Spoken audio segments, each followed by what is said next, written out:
different this time, but want to talk to you about the emotional side, because some of the emotional is like a bit negative, and this negative thing comes in and it starts to populate the brain and your mind, and it starts to make you feel very different. But it's only allowed to be here for a certain amount of time. And when it's there for a certain amount of time, I'm listening to it, I'm allowing it to speak, I'm allowing it to make a point, but it's only allowed a certain amount of time at all, because I can actually start looking at other things. And it might be that, yes, this is a negative thought and it's causing something in me to be upset and it's causing me to think differently, and I just can't stop thinking.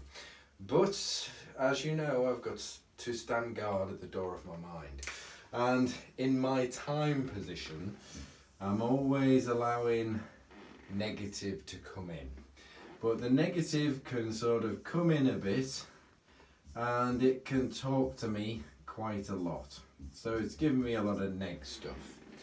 Now sometimes what can happen is that neg just gets a bit bigger and it stays a bit longer, and it's taking a lot of my time up. But what's this doing for me? Is this helping me? Is this actually making me feel better? Not really. So I'm prepared to listen to neg, but I've got to actually say, you're coming in from this side, but guess what I've got that's coming in from this side? And this is the pause bit.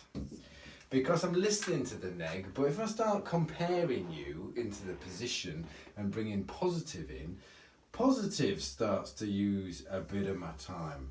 And the positive bit starts to do things and we say, hang on a minute, neg, I know you're trying to do, but I've been thinking about some positive stuff, and when the neg is getting there, and I know you're trying to get the message to me, that you're trying to tell me that this is all bad and it's the worst and it's awful. Hopefully I'm spelling awful correct, sometimes I get it wrong.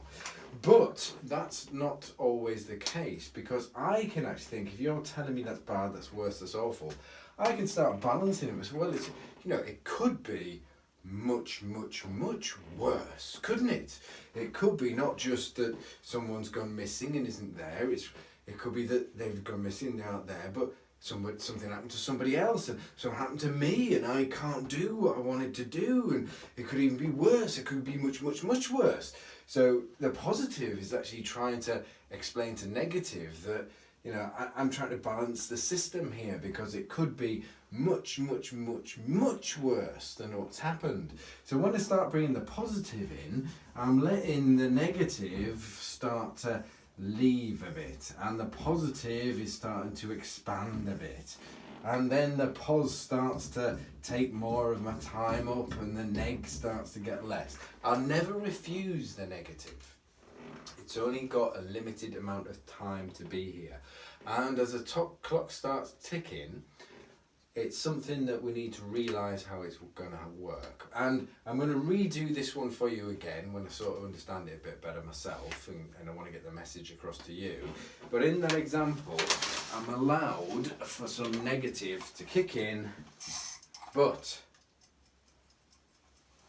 I'll give it an amount of a time. And after that, I've got other things to do, mate, because there's nothing helpful for me or other people by the neg being there for too long.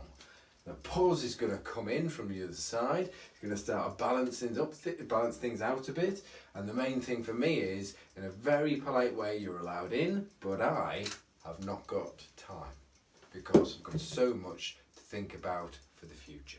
So this is a position, that's what negative is, and negative have come on board and started convincing me certain things. I'll be very polite, but now it has to leave. Now it'll come back, but it's got to leave.